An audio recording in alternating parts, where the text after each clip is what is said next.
Kaya. Short mo.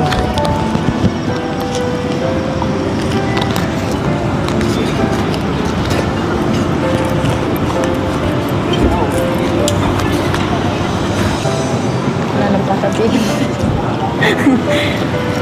Grabe. Okay na po. Okay na. Okay na ulit. Okay na. Wala. Nandito na ako. Lamig. Hindi ko nilamig. Okay na yung suot mo? Hindi ka na nilamig. Mali.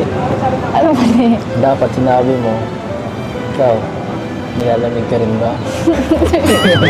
Hira ka. Sasabi. Alam mo, nilalamig ulit ang kamay ko eh. Paano to?